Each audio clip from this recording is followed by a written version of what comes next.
নমস্কাৰ প্ৰিয় সৈতসকল, মক ড্ৰিল। আজি কথা পাতোঁ আহক মক ড্ৰিল। কাইলৈৰ পৰা মক ড্ৰিল এনাউন্সমেণ্ট হ'ব মানুহক সতৰ্ক দিবৰ কাৰণে।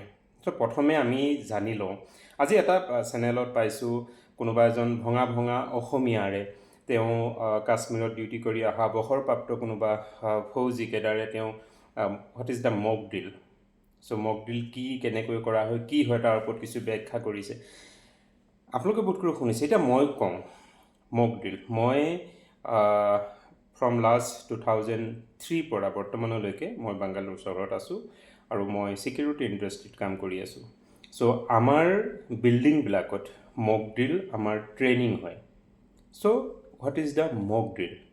এই মক ড্ৰিল অৰ্থটোৱে হৈছে মানে কেনেকৈ মানুহ কিবা বিপদ সংকুল যেতিয়া হয় মানে তেতিয়া মানুহ কেনেকৈ নিজক বচাবৰ কাৰণে এটা নিৰাপত্তা পূৰ্ণ ঠাইলৈ আমি যাম আৰু সেই যদি বিপদৰ কিবা আগজাননী আমি কেনেকৈ পাম, সেই জাননীটো, সেই সংকেতখিনি, সেই ব্যৱস্থাটোৱে হৈছে মক ড্ৰিল। এতিয়া মই আছোঁ বেংগলোৰত। মই এটা MNC কোম্পানীত কৰি আছোঁ। মই দেখুৱাই দিছোঁ মক ড্ৰিল মানে কি। অকণমান লাইনত থাকক। এইটো বস্তু দেখিছেনে? এই বস্তুটোৰ নাম হৈছে হুটাৰ।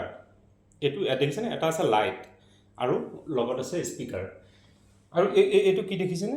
এইটো হৈছে MCP, মেনুৱেল কল পইণ্ট। ইহঁতৰ কাম কি মই ক'ম। এই যে যিটো MCP, মেনুৱেল কল পইণ্ট, মানে আমি যেতিয়া ফ্ল'ৰত, আমি এটা বিল্ডিঙৰ ফ্ল'ৰত, বিভিন্ন ফ্ল'ৰত বিল্ডিঙত যেতিয়া থাকোঁ, এই যিটো MCP বুলি কওঁ, মেনুৱেল কল পইণ্ট, মানে আমাৰ ফ্ল'ৰবিলাকত খণ্ড খণ্ডকৈ তাক মেগনেটিক এক্সেছৰ দ্বাৰা লক কণ্ডিশ্যন থাকে। তাৰ ভিতৰত থকা মানুহখিনি নিজৰ এক্সেছ কৰিহে ওলাব পাৰিব, সোমাব পাৰিব। যেতিয়া ইমাৰ্জেঞ্চি সময় থাকিব, তাত কোনোবাই চুৱাইপিঙৰ যাতে ছিষ্টেমটো নাথাকে, এক্সেছ ফ্ৰী কৰি দিয়া হয়, তেতিয়া এই যিটো মেনুৱেল কল পইণ্ট, এইবিলাক জেগাই জেগাই থাকে। তাক প্ৰেছ কৰি দিয়াৰ লগতে গ্লাছখন ভাগি গ'লে গোটেইবিলাক এক্সেছবোৰ ফ্ৰী হৈ যায় আৰু তেতিয়া মানুহবিলাকে সুন্দৰকৈ ওলাই আহিব পাৰে। কেনি যাব? Exit door ready, fire exit door আছে, থ্ৰু দি ষ্টেয়াৰকেছ। ক'লৈ যাব? টু দি যিটো আছে আমাৰ কি বুলি কয়, মুকলি যিটো আমাৰ এটা মানে এটা প্লেন জেগা আছে, যিটো কি বুলি কয় মই পাহৰি গৈছোঁ, মানে সুৰক্ষা জেগা য'ত মানুহখিনি গৈ খাৰা হ'ব পৰা যায়। সেই জেগাটোত গৈ এছেম্বলি পইণ্ট, তাত গৈ খাৰা হয়গৈ। আৰু যিটো মই ক'লোঁ যে এই যিটো হুটাৰটোত এটা লাইট আছে, যিটো লাইট এনেধৰণে মানে তাৰ ফ্লাছিং হ'ব, একদম এটা ফ্লাছিং হ'ব, লাইট চকুত চাপ মাৰি ধৰিব আৰু লগত এটা চাউণ্ড, এনেকুৱা এটা মানে বিকট চাউণ্ড, পে পে পা পা টে টে টা টা পে পে পা পা, এই যেতিয়া চাউণ্ড হ'ব, এইখিনিকে আমি আমাৰ এমপ্লয়বিলাকক শিকাওঁ। নতুন যিবিলাক ইণ্ডাকশ্যন দিয়া হয়, এমপ্লয় আহে, তেওঁলোকক শিকোৱা হয়, ইয়েৰলি এইবিলাক শিকোৱা হয়। মক ড্ৰিল মানে how to evacuate the building in case of any emergency. So' emergency মানে কি আচলতে? সাধাৰণতে এটা বিল্ডিং খালী কৰিবৰ কাৰণে কি ইমাৰ্জেঞ্চি হ'ব পাৰে? আৰ্থকুৱেক যদি হয়, ভূমিকম্প হয়, তাতো আৰু সেইটো কৈ মাতি নাহে। Specially fire. ক'ৰবাত যদি জুই লাগিলে, বিল্ডিঙৰ কোনোবা এটা ফ্ল'ৰত, কোনোবা এটা অংশত, কিটচেনত হওক, ক'ৰবাত হওক, ষ্ট'ৰত ক'ৰবাত কেনেকৈ জুই লাগিল, চ' সেই জুইটো তলে তলে ভিতৰে ভিতৰে ৱাৰিঙেদি কেনেকৈ কিমান দূৰ গুচি যায় ক'ব নোৱাৰি। গতিকে আমি এই MCP প্ৰেছ কৰোঁ বা আমাৰ এনাউন্সমেণ্ট আছে, PA ছিষ্টেম আছে, তাৰ দ্বাৰা আমি এনাউন্সমেণ্ট কৰোঁ। তে সকলোবোৰ মানুহে এই ড'ৰবোৰ ফ্ৰী কৰি দিয়া হয়। যদি প্ৰকৃততে কেছটো ফায়াৰ হয়, আমাৰ কিবা ছিগনেল আহে যে ইয়াত ফায়াৰ হৈছে, আমি ইমিডিয়েট গৈ একনলেজ কৰিলোঁ, চালোঁগৈ যে ক'ত দিছে। তাত গৈ যদি চালোঁগৈ প্ৰকৃততে জুই হয়, যদি কণ্ট্ৰলেবল হয়, ইমিডিয়েট কৰিলোঁ, আৰু যদি নহ'ল তেতিয়াহ'লে ইমিডিয়েট আমি আমাৰ প্ৰচিডিউৰ কৰাৰ লগে লগে how to put out the fire, সেইটো ছিষ্টেম কৰাৰ লগে লগে আমি হাউ টু ইভাকুৱেট দ্য বিল্ডিং, এই ছিষ্টেমটো আমি কৰাওঁ। সেইটোকে ট্ৰেইনিং দিয়া হয়। এইটোকে মক ড্ৰিল বুলি কোৱা হয়, ফায়াৰ মক ড্ৰিল। ঠিক আছে? যে এমপ্লয়খিনি, মানুহখিনি, কাম কৰা প্ৰতিজন, একেবাৰে সৰু মানুহৰ পৰা ধৰি ডাঙৰ মানুহলৈকে, টোটেল যিটো হিউমেন মানৱীয়তা, এই মানুহখিনি ওলাই গৈ যাতে এটা সুনিশ্চিত মানে ছেফটি, এটা সুৰক্ষিত জেগাত আমি গৈ নিজে গৈ তাত উপস্থিত হ'ব পাৰে, সেইটোকে কোৱা হয় মক ড্ৰিল। এতিয়া এইটো হৈছে সুবিধা আমাৰ কোম্পেনীবিলাকত আছে, কিন্তু গাঁও অঞ্চলত এতিয়া যিটো ভাৰতবৰ্ষই পাকিস্তানক এটেক কৰিব, চ' অভিয়াছলি পাকিস্তানেও নিশ্চিতভাৱে তেওঁলোকে কিবা প্ৰত্যাক্ৰমণ কৰিব। তেওঁলোকে আমাক শুনাই আছে যে তেওঁলোকৰ হাতত কিবা কিবি পাৰমাণৱিক কিবা কিবি অস্ত্ৰ আছে, কৰিব। এতিয়া কথা হ'ল, যদি পাৰমাণৱিক বোম দি দিয়ে বা কিবা গেছ দি দিয়ে, চ' এই যিটো মক ড্ৰিল হ'ব, ট্ৰেইনিং এটা হ'ব বুলি কৈ আছে, মইতো ডিনাই কৰা নাই, ভাল কথা। কিন্তু মই এটা কথা ক'ব খুজিছোঁ, এইবোৰ আচলতে ভূসভাস নিচিনা লাগি আছে। এইবোৰ একো নহয়গৈ, কথাটো গম পাইছেনে? এইবোৰ একো নহয়, একোটা মানুহক আচলতে উজ্বলাই ৰাখিছে। কিয় কৈছোঁ শুনক। মক ড্ৰিল কৰিবলৈ যিটো কৈ আছে যে চাইৰেন হ'ব, আজি কেইজনমান এক্স আৰ্মি কোনোবা ফৌজী মানুহে কৈ আছে যে মক ড্ৰিলত সাধাৰণতে চাইৰন হয়। চাইৰন মানে এটা সংকেত আহিব, সেইটোৰ পৰা বুজাব যে বৰ্তমান শত্ৰুপক্ষৰ আক্ৰমণ চলাৰ সম্ভাৱনা হৈছে বা যুদ্ধৰ সংকেত দিয়া হৈছে, গতিকে আপোনালোক সুৰক্ষিত ঠাইলৈ যাওক। সুৰক্ষিত ঠাইলৈ ক'লৈ যাব বুলি তেখেতলোকে কৈছে যে বিল্ডিঙৰ বিশেষকৈ আণ্ডাৰগ্ৰাউণ্ড লেভেলত যাব লাগে। এতিয়া মোৰ কথা হ'ল, গাঁও অঞ্চলত বিল্ডিং আছে কেইটা? মোৰ গাঁওখনত এটাও বিল্ডিং নাই। প্ৰায় আমি 200 ঘৰ মানুহ আছোঁ। এঘৰ দুঘৰ মানুহৰ 2তলা বিল্ডিং বনাইছে, কিন্তু তেওঁলোকৰ আণ্ডাৰগ্ৰাউণ্ড নাই, কেৱল গ্ৰাউণ্ড ফ্ল'ৰৰ পৰা ওপৰলৈ এটা ফ্ল'ৰ। এই গাঁৱৰ মানুহবোৰ যাব ক'ত? তেনেধৰণৰ কিবা ছিকিউৰ ছেফটি কিবা আমাৰ বনাইছে নেকি আজিলৈকে? নাই, কোনো গাঁৱতেই নাই, অসমতেই নাই, আনকি পুলিচ ষ্টেচনবিলাকতো নাই। পুলিচবিলাকে অন্ততঃ কিবা এটা কৰি সোমাই কৰি অন্ততঃ বাচিবলৈ কোনো যুদ্ধৰ আহিলাই নাই। এতিয়া কৈছে এনাউন্সমেণ্ট। কেনেকৈ এনাউন্সমেণ্ট কৰিব? একচেপ্ট মুছলমানৰ মছজিদৰ বাদে খ্ৰীষ্টিয়ান গীৰ্জাসমূহতো বোধ কৰোঁ নাই। আমাৰ হিন্দু ধৰ্মৰ যে ক'তোৱে নাই, কেৱল গুণগুণিয়ে আমাৰ মাইক্ৰফোন ক'ৰবাত আছে, কেৱল আমি ভজন কীৰ্তন কৰোঁতে মানুহখিনিয়ে শুনিবৰ কাৰণে। মাজতে দেখিছিলোঁ গাঁও অঞ্চলবোৰত সেইটো কি জানো কয়, চাৰিআলি তিনিআলিবিলাকত স্পীকাৰ ফিটিং আছিলে, য'ত কিবা এনাউন্সমেণ্ট হয়, কিন্তু সেইবোৰ যে সক্ৰিয় হৈ আছে তাৰ কোনো ঠিকনা নাই। সেইবোৰ যে চলিত অৱস্থাত আছে, সেয়া মোৰ সন্দেহ আছে। এতিয়া কথা হ'ল, এনাউন্সমেণ্ট কৰিব কেনেকৈ? পুলিচ ষ্টেচনতো নাই, গাঁওৰক্ষী সুৰক্ষা বাহিনীৰ হাততো সেইবোৰ ব্যৱস্থা নাই। এনাউন্সমেণ্ট কেনেকৈ কৰিব? প্ৰশ্ন যেতিয়া কৰিছে, তেখেতলোকে কৈছে থানাৰ পৰা কৰিব, গাঁওৰক্ষী বাহিনীয়ে কৰিব। কি আছে সুবিধা? একো নাই। আৰু যুদ্ধ ক'ত হ'ব?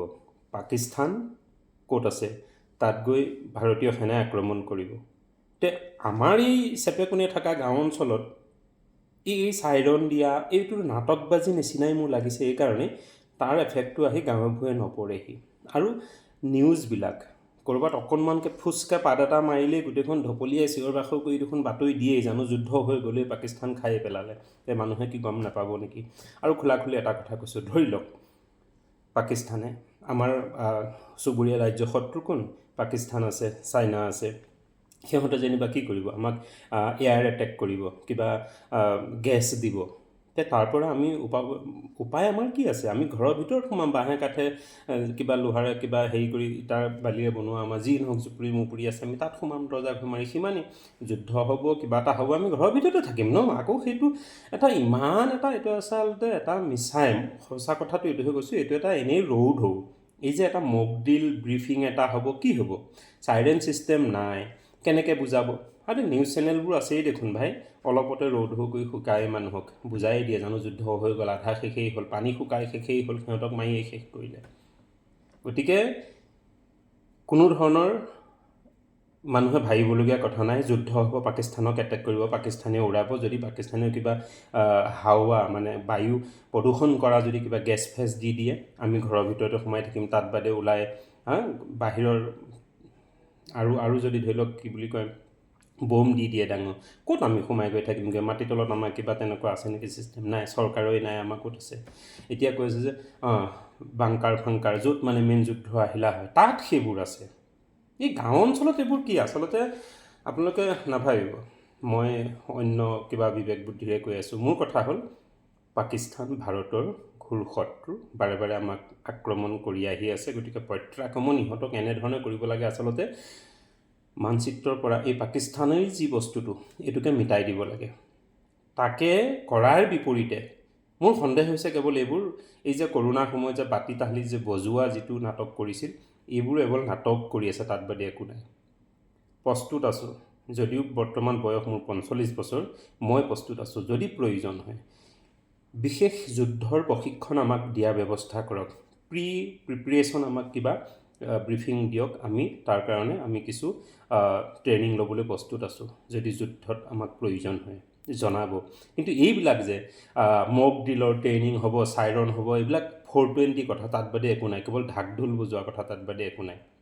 আমি প্ৰস্তুত আছোঁ অসমৰ প্ৰতিজন, মই এজন অসমীয়া হিচাপে বৰ্তমান গোটেই ভাৰতবৰ্ষৰ প্ৰতিজন ভাৰতীয় সনাতনীয়ে, হিন্দুৱে, বুঢ়াপে থেৰালে আবাল, মানে সৰু সৰুৰ পৰা সকলোৱে আচলতে উন্মুক্ত হৈ আছে, প্ৰত্যেককে ট্ৰেইনিং লাগে। তেনেকুৱা এটা প্ৰগ্ৰেম কৰক। বোধ কৰোঁ ইজৰাইলৰ দৰে ভাৰতবৰ্ষৰ প্ৰতিজন ল'ৰা ছোৱালীকে আচলতে আমাক সৈনিকৰ ট্ৰেইনিং দিয়াৰ প্ৰয়োজন। আমি সেয়া আশা কৰোঁ, সেয়া আমাক দিয়াৰ প্ৰয়োজন কৰক। আমাক দৰমহা নালাগে, আমাক প্ৰতিজন ভাৰতীয়কে আমাক সৈনিকৰ ট্ৰেইনিং দিয়ক। প্ৰয়োজনত যেতিয়াই যাব লাগে যাতে আমি তেতিয়াই যাতে আমি হাথিয়াৰ লৈ যাতে সন্মুখ সমৰত উপস্থিত হ'ব পাৰোঁ। এনে পৰ্যায়ে আমাৰ গোটেই ভাৰতবাসীৰ হিন্দু সনাতন যিখিনি মানুহ আছে, ভাৰতীয়, যিয়ে মনে প্ৰাণে জয় হিন্দ বন্দে মাতৰম ক'বলৈ মানে উৎসাহেৰে সকলো আগুৱাই যায়, মৰিবলৈ কোনো ভয় নকৰে, সেইসকল মানুহক এইবোৰ প্ৰশিক্ষণ দি আপোনালোকে ৰেডি কৰি ৰাখক। বিপৰীতে এইবিলাক আচলতে মোৰ ঢাক ঢোল বজোৱা নিচিনাহে লাগিছে। কি মক ড্ৰিল হ'ব, চাইৰেন হ'ব, ট্ৰেইনিং হ'ব। মই আপোনালোকক বুজাই দিলোঁ, মোৰ বিল্ডিংটোত যদি ইনকেছ কেনিবা ক'ৰবাত ফায়াৰ হয়, কেনেকৈ মই এমপ্লয়খিনি ইভাকুৱেট, মানে বিল্ডিংটো খালী কৰিম, তেওঁলোকক কোনো পানিক নোহোৱাকৈ তেওঁলোকক কেনেধৰণে মই সুৰক্ষিত জেগালৈ নিম, সেইখিনি আমি শিকাওঁ, আৰু সেইখিনিকে কোৱা হয় ফায়াৰ মক ড্ৰিল। এতিয়া দুখন দেশৰ মাজত যুদ্ধ হ'ব, তাত মক ড্ৰিলৰ যিটো কথা কৈ আছে, চাইৰন হ'ব, ব্ৰিফিং এটা দিব, এইবিলাক যুদ্ধ ক্ষেত্ৰত হয়, গাঁও অঞ্চলত প্ৰয়োজন নাই। য'ত যুদ্ধ হ'ব তাৰ ওচৰৰ অঞ্চলৰ মানুহখিনিক সেইটো শিকোৱাৰ প্ৰয়োজন হয়। আজি যদি পাকিস্তানত যুদ্ধ হয়, পাকিস্তানৰ নিচেই নিকটৱৰ্তী আমাৰ ভাৰতীয় যিখিনি মানুহ, সেই মানুহখিনিক শিকোৱা হয় যে আপোনালোক ইমিডিয়েট, তেওঁলোকক আচলতে খালী কৰোৱা হয়, ভেকেট কৰোৱা হয়। সেই গাঁও অঞ্চলখিনিয়ে তেওঁলোকক খালী কৰি পঠিওৱা হয়, তেওঁলোকক এনাউন্সমেণ্ট দিয়া হয়, মেছেজ কৰা হয়, তেওঁলোকে ঘৰ এৰি নিৰাপদ ঠাইলৈ যাব লাগে।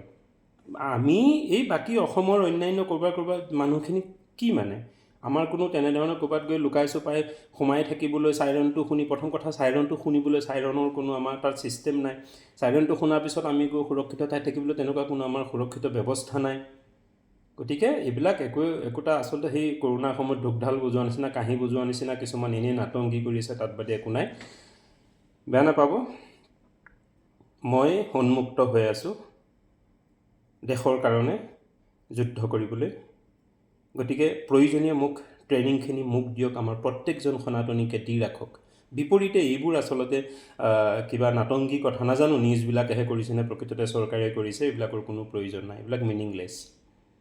বিপদ এটা আহিব, যেতিয়া যুদ্ধ হ'ব, মানুহ ঘৰত এনেই থাকিব,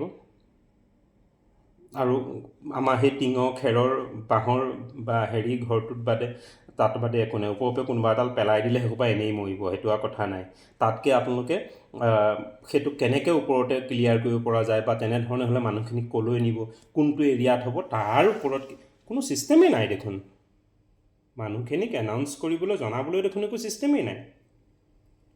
চ' ফাইনেলি মই এটা কথাই কৈছোঁ, এই মক ড্ৰিল যিটো এটা হোৱা বোৱা কৰি আছে, এই মক ড্ৰিলটো আচলতে ইউজলেছ, আমাৰ গাঁও অঞ্চলসমূহৰ কাৰণে ইউজলেছ।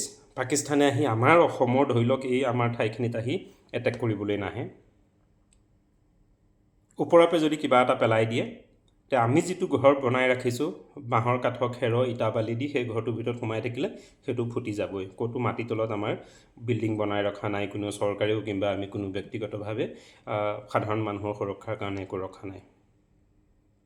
তাৰ বিপৰীতে চৰকাৰে গোটেই সনাতন যিখিনি হিন্দু আমাৰ যুৱক যুৱতী প্ৰত্যেককে আচলতে বিশেষ প্ৰশিক্ষণ দি ৰাখক, যাতে প্ৰয়োজনত আমি অস্ত্ৰ চলাব পাৰোঁ, আমি যাতে যুদ্ধত গৈ নিজক দেশ মাতৃৰ কাৰণে যাতে খাৰা হ'ব পাৰোঁ, তেনে ব্যৱস্থা কৰি ৰাখক। বিপৰীতে এইবিলাক এনেই ৰৌধৌ কৰি নাথাকিব। আৰু নিউজ চেনেলবিলাককো কওঁ, ক'ত পানী বন্ধ কৰিলে, ক'ত পানী শুকাই গ'ল, এই মিছা বাতৰিবিলাক দি নাথাকিব। আমাৰ ইচ্ছা পাকিস্তানক আমাৰ ভাৰতবৰ্ষৰ পৰা জন্ম হোৱা পাকিস্তান বাংলাদেশ ইহঁতক এই যিটো জেহাদ ইহঁতক শেষ কৰি দিয়ক। তাৰো আগতেই বৰ্তমান আমাৰ ভাৰতবৰ্ষত যিখন আমাৰ ভাৰতত থকা যিবিলাক আমাৰ বিদ্ৰোহী আমাৰ যিবিলাক মানে শত্ৰু, বিশেষকৈ পাকিস্তানৰ বাংলাদেশৰ শত্ৰুখিনি বাদেই আমাৰ দেশতে সোমাই থকা যিখিনি পাকিস্তান দৰদী বাংলাদেশ দৰদী জেহাদী আছে, ইহঁতবিলাকক প্ৰথমে নাশ কৰা ব্যৱস্থা কৰক চৰকাৰে। এনেই আৰু আচলতে কেৱল শুনিবলৈ অলপ বেয়া লগা, এনেই এইবিলাক ঢাক ঢোল বজাই নাথাকিব। সময় বহুত কম, কিন্তু যদি ঢাক ঢোল বজাই নাটংগী কৰি থাকে নহয়, কাইলৈ কিন্তু অসুবিধা আছে। কাৰণ আজি পাকিস্তান বাংলাদেশে আমাৰ শত্ৰু নহয়, শত্ৰু আমাৰ ভাৰতবৰ্ষত ভৰি আছে। এয়াই চিৰন্তন সত্য। জয় অসম, জয় হিন্দ।